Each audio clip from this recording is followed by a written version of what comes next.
This episode of Growth Minded is brought to you by Magic Mind. I'm so excited for this collaboration with Magic Mind, as Forbes has dubbed Magic Mind as Silicon Valley's new morning elixir. For those looking to improve their morning routine, I'd highly recommend Magic Mind for focus, energy, and productivity. Recent studies reveal that procrastination has more to do with raised levels of stress than being lazy.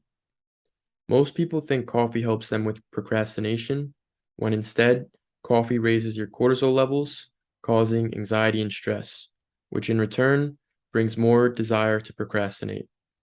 The adaptogens inside Magic Mind help reduce your stress levels so that your productivity doesn't take a hit. During the hashtag 14 Days of Magic challenge, for each 10,000 views, the hashtag 14 Days of Magic gets on social media, Magic Mind will donate $10 towards the reforestation of the Amazon rainforest. Each 1 million views brings in $1,000 towards donations. Please use the discount code GROWTH14. Again, that's GROWTH14 when visiting magicmind.co, and follow their Instagram at magicmind for more information. Welcome to another episode of Growth Minded. I'm your host, Ed Hayes. Today I'm going to be reviewing a book by Thibaut, Master Your Emotions, a practical guide to overcome negativity and better manage your feelings. So this book immediately jumped out to me because my nickname with my coworkers and then even with my family is Steady Eddie. I tend to have mental calmness despite some of the noise around me, whether it's at work or whether it's dealing with people or the relationships that I have. So I'm sure most of us are, living with stress, whether it's relationships or work, your financial situation, or some of the concerns around the world.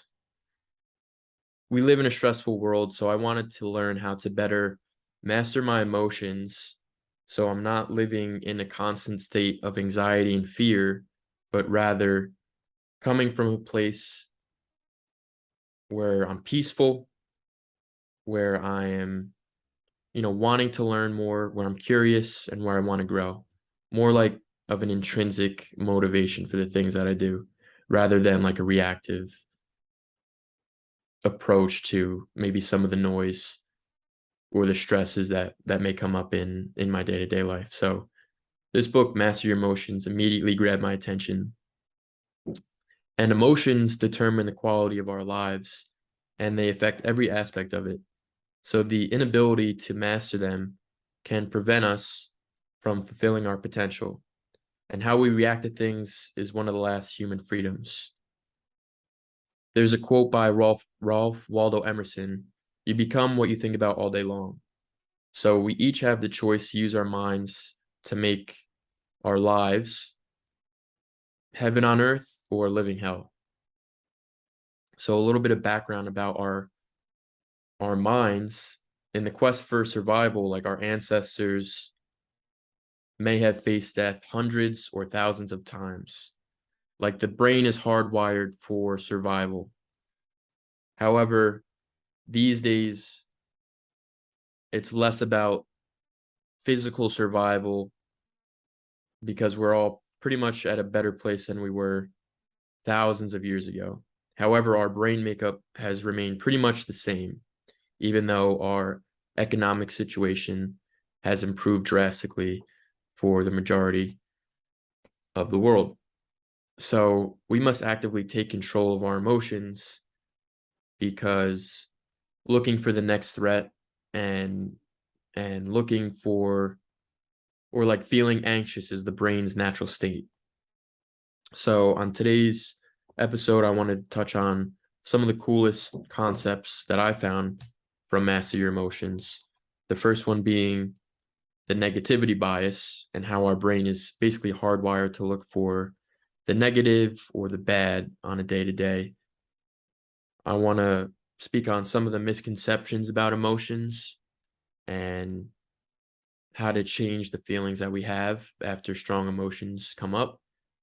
And then finally, I have a slide on like a care package. Like these are basically practical things that I do on a day-to-day basis or weekly basis that if a trigger comes up, if a stressful situation comes up, I can rely on some of these habits to fall back on to help regulate my emotions and kind of get back to feeling good, to feeling at peace, and to enjoying my life.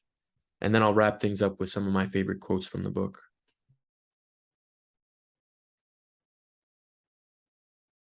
So jumping into the first concept is the negativity bias. So on this picture, for those of you watching along on YouTube, there's a stick figure, and the thought is, this guy is thinking, why is life so unfair?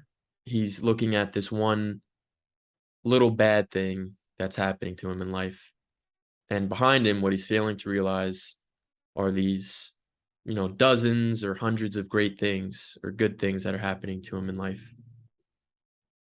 So this basically illustrates the negativity bias and how we're hardwired to look for the bad rather than the good. And fear of rejection is one example of a bias towards negativity. In the past, being rejected from your tribe would reduce your chances of survival significantly, which is why the brain was hardwired that way, and it still is to this day. Therefore, you learn to look for any sign of rejection, and this became hardwired to your brain.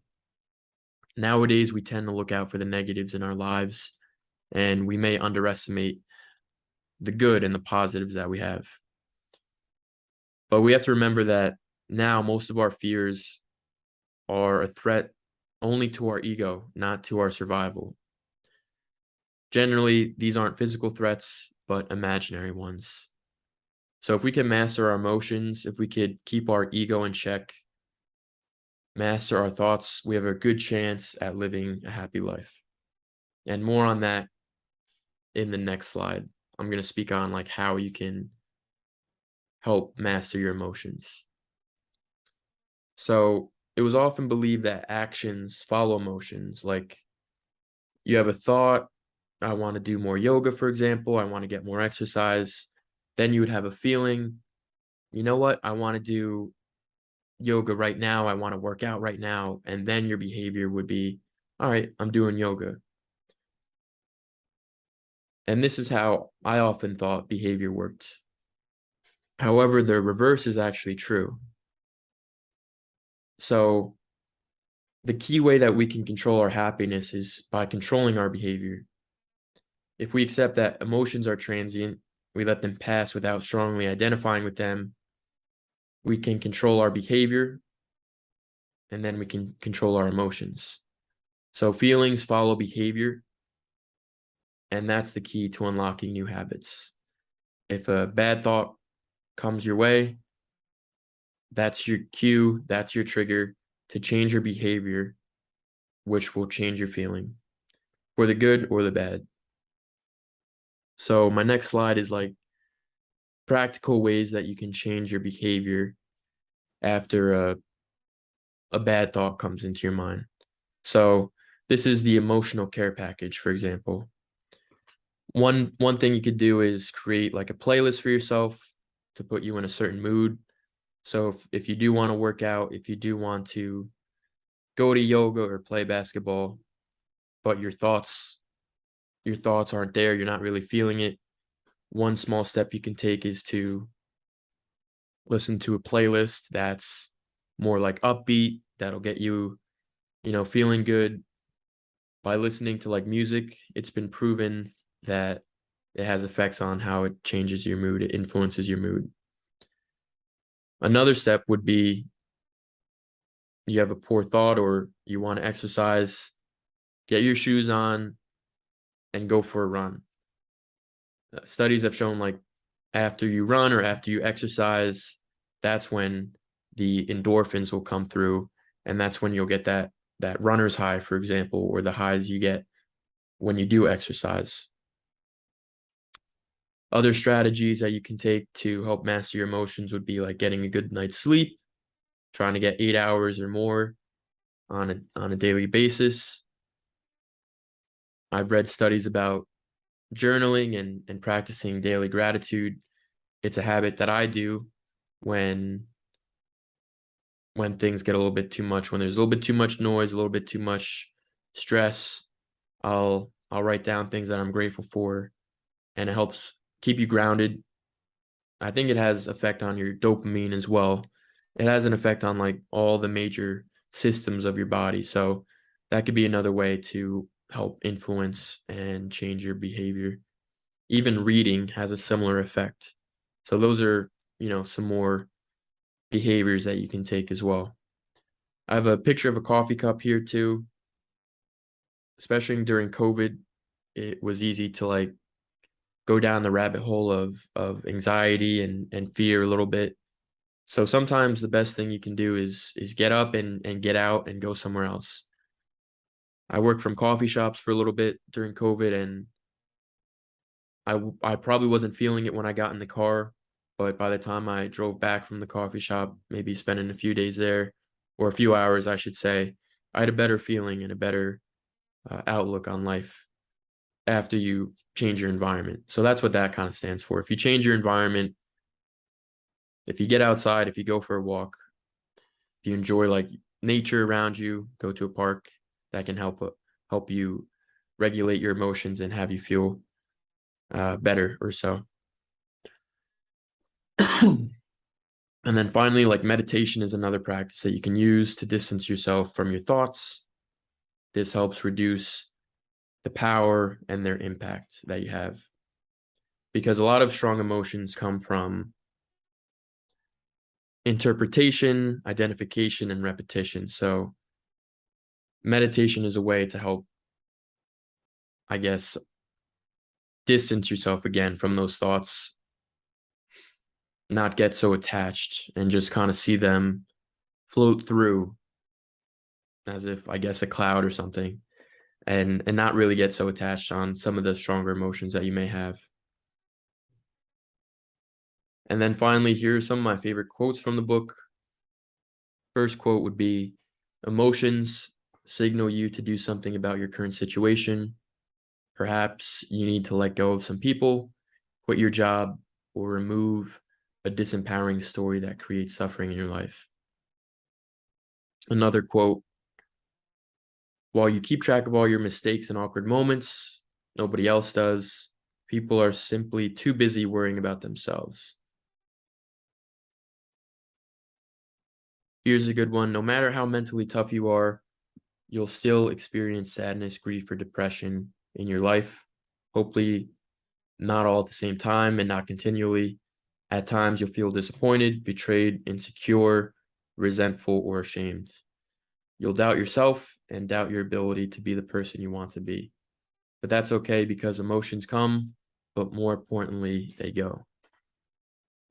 Final quote, when you're 20, you care about what everyone thinks. When you're 40, you stop caring what everyone thinks. And when you're 60, you realize no one was ever thinking about you in the first place. So that's growth minded for today. We spoke on master your emotions, the negativity bias, why our brains are hardwired to think the way they do. We spoke through how behavior actually works. Feelings follow behavior. I shared some habits and techniques that you can use whenever unwanted thoughts come your way. And then finally, shared some quotes, some of my favorite quotes from Master Your Emotions. This was another episode of Growth Minded. I hope you enjoyed. Until next time, I'm your host, Ed Hayes. Have a good night.